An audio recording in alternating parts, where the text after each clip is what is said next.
Welcome back to TechNet Radio.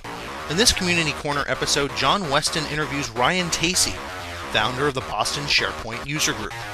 Listen in as John and Ryan discuss some of the benefits and challenges to creating a user group, as well as new features found in SharePoint 2010 and why it has become so popular with organizations. John, the mic is yours.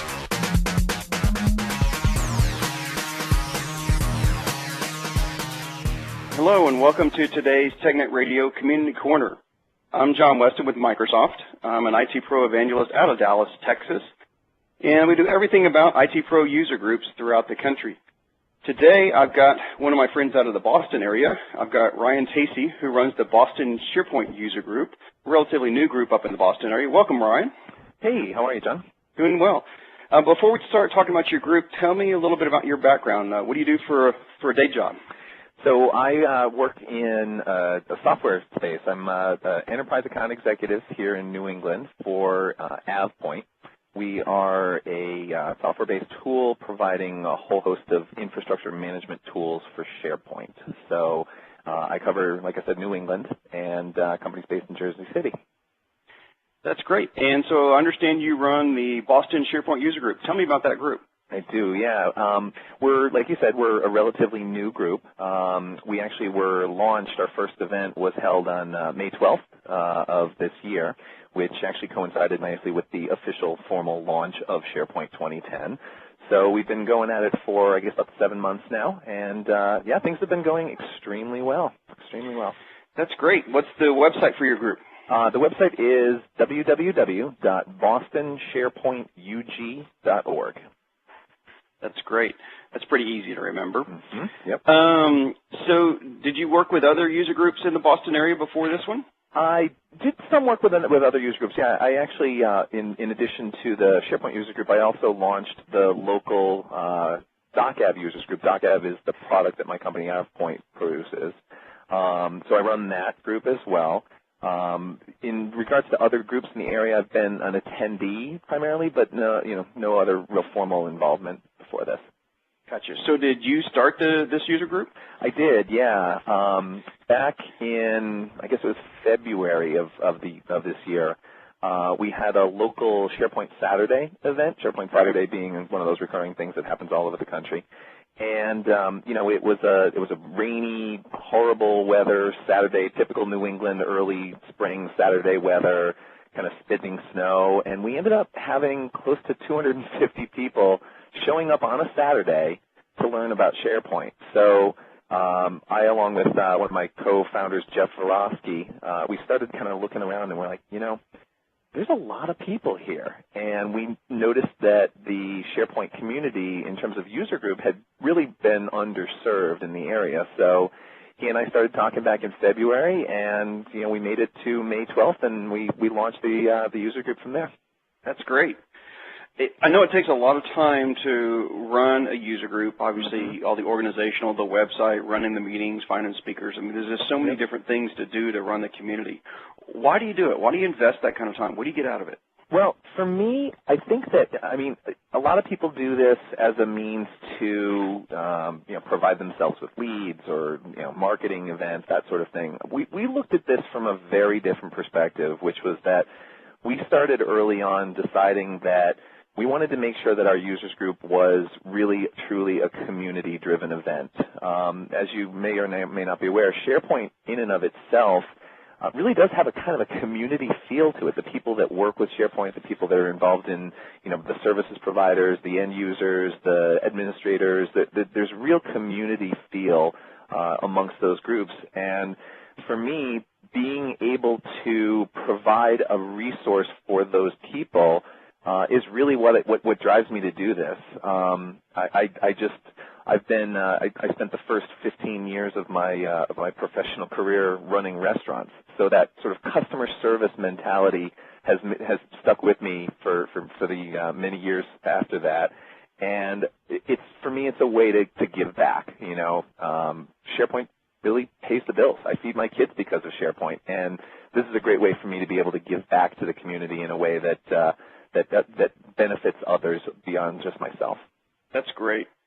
So I know, obviously, product-related or topic-related drives some people to user group. But from your opinion, what do you think really makes people want to attend your meetings?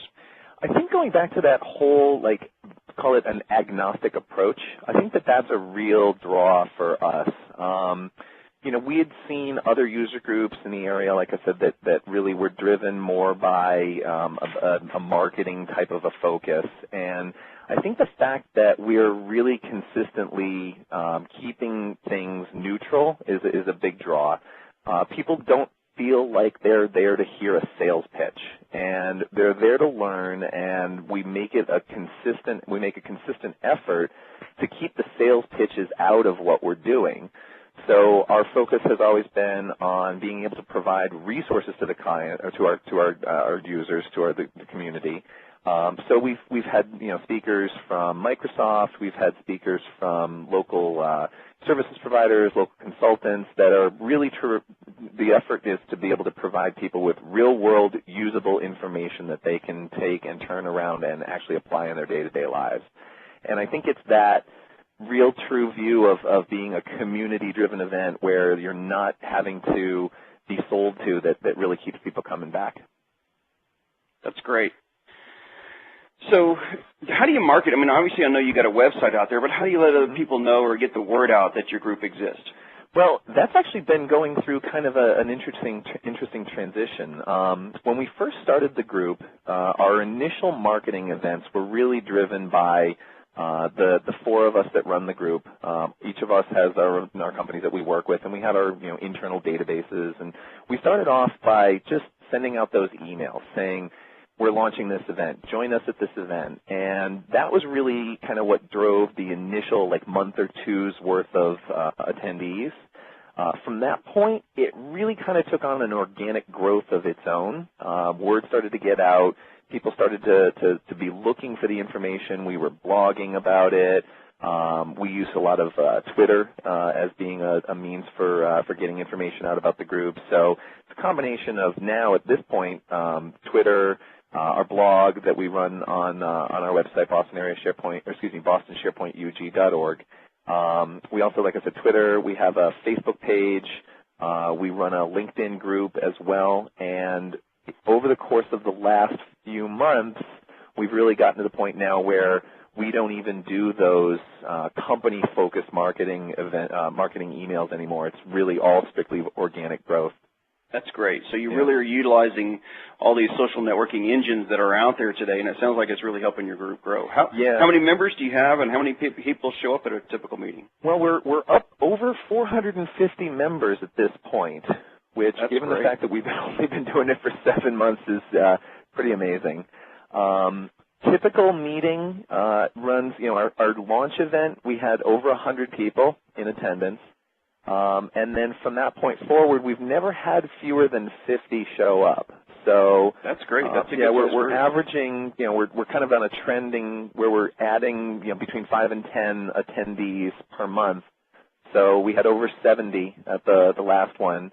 When I last checked registration for our upcoming October event, I think we had over 115 people registered. I expect that we'll see at least 75 or 80 people show up for that one as well.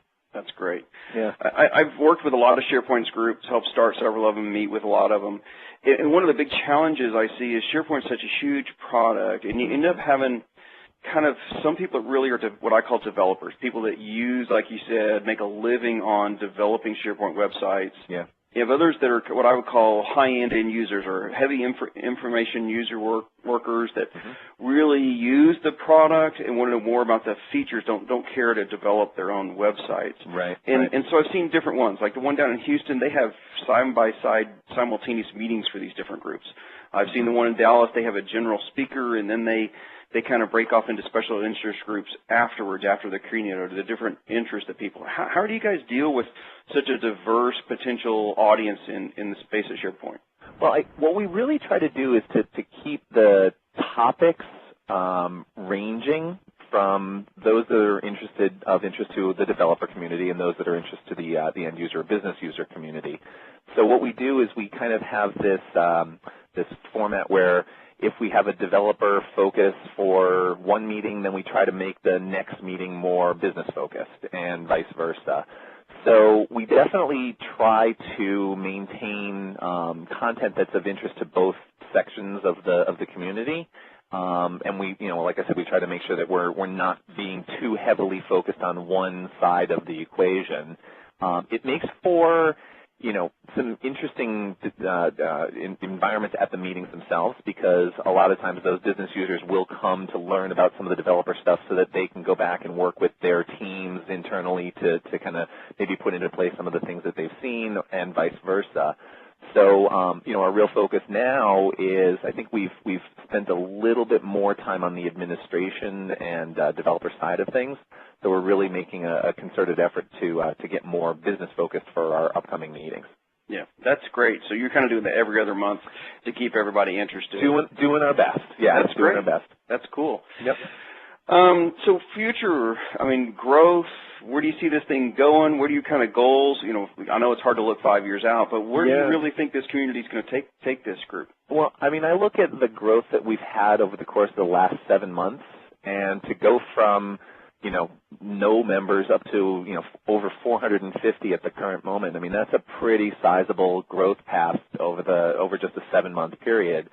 My expectation is that this thing's going to continue to grow, to do it organically, and to do it in a means that we hope will be sustainable. We do have plans in place where, I've been working with my co-organizers and co-founders to build in kind of the systems that we might end up needing to have as we grow. We're looking at actually doing a formal 501c3 nonprofit declaration.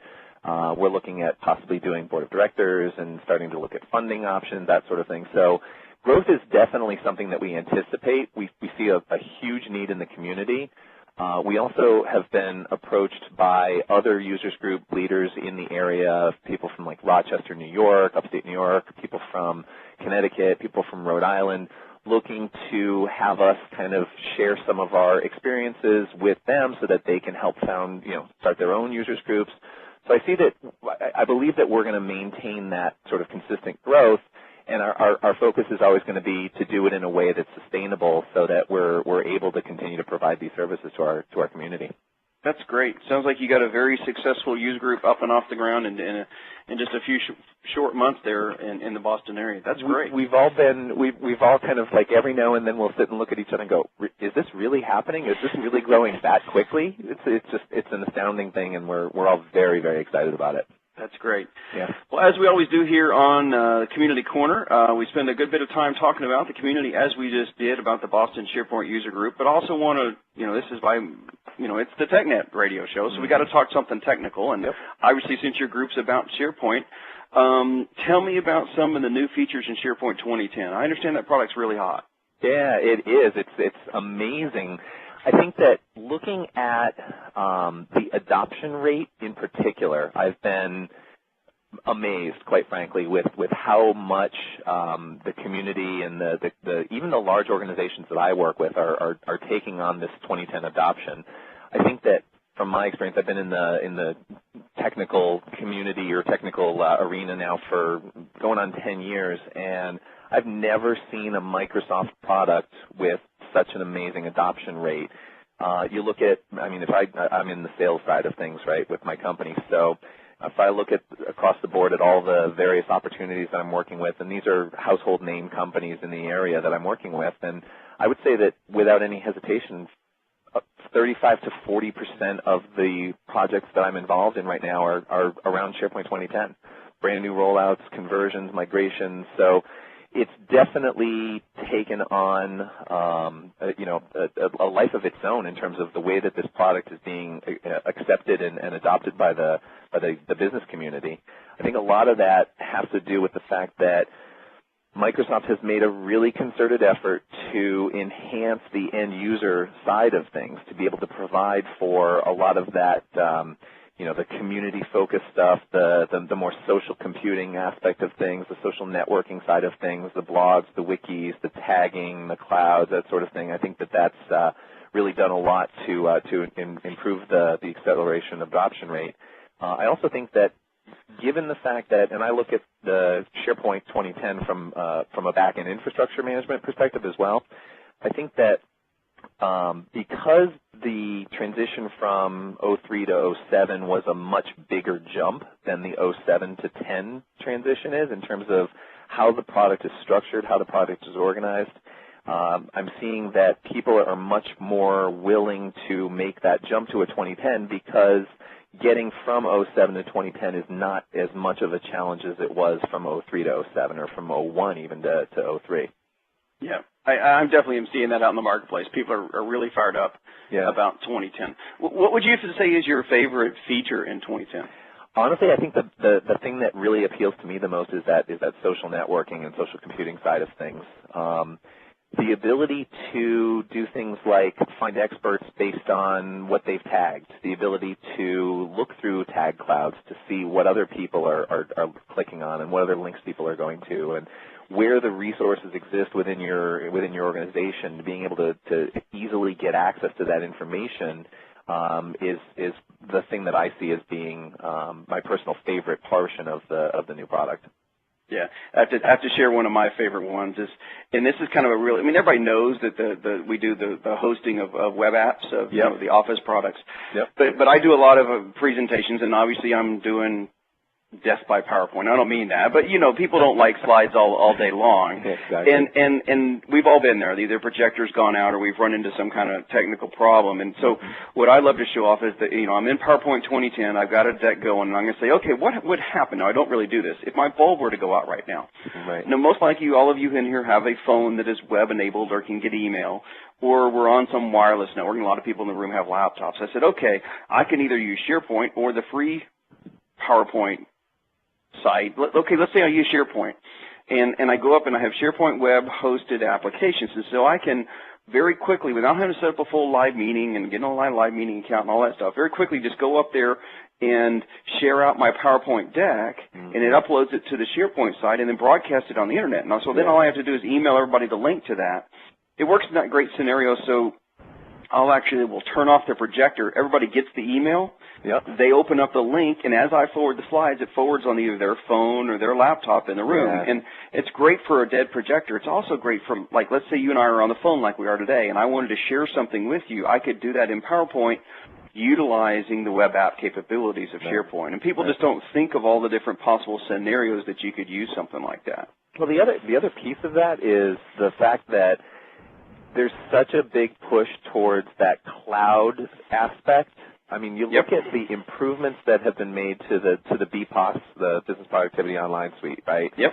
The ability to now say to a company, we can provide you with a fully hosted, fully managed SharePoint environment in the cloud that reduces your overall requirements for infrastructure and all the other things that go along with it. And you're getting that full level of functionality that you get from just the standard on-premise install. Yep. That's great. Yeah. That's fun.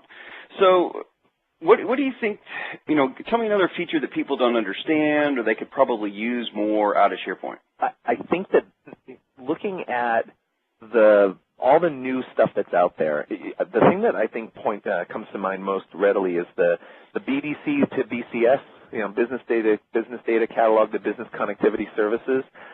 I see business connectivity services, BCS, as being probably the most underused feature of SharePoint. That I think if people realized, A, how easy it is to set up and configure, and B, the amount of additional information that can be gained, and the ability to now say, we've got one place to go. We've got one place where we can put all of our users and we can give them all the information that they need at their fingertips with the drill down capabilities.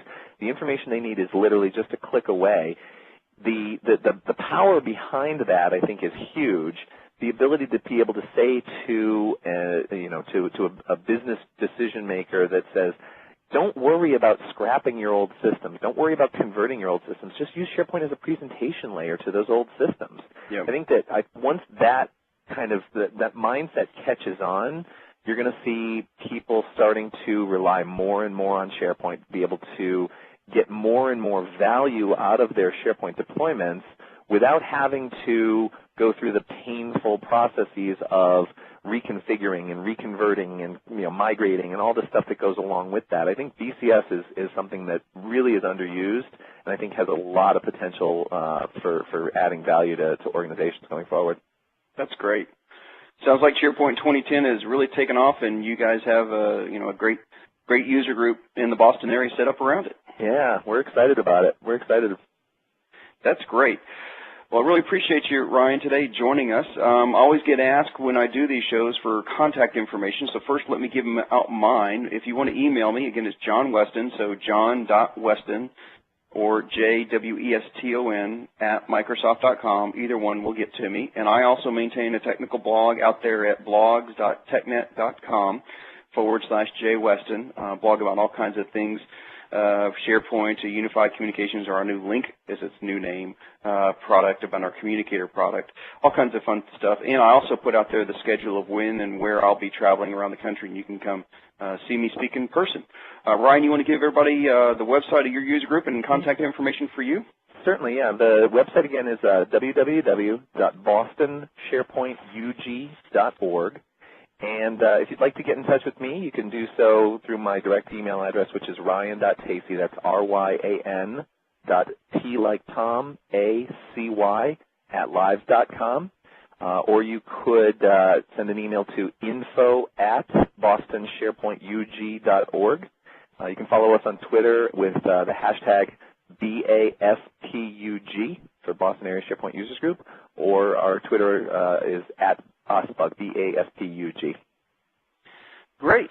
Well, hopefully people will find, get in contact with you and see how it's done to, get a successful user group, or if they're in the Boston area, to come to one of your meetings. Yeah, we'd love to see them. Thanks for joining me today, and I really appreciate it. Thank you, John. All right. Bye-bye. Bye-bye.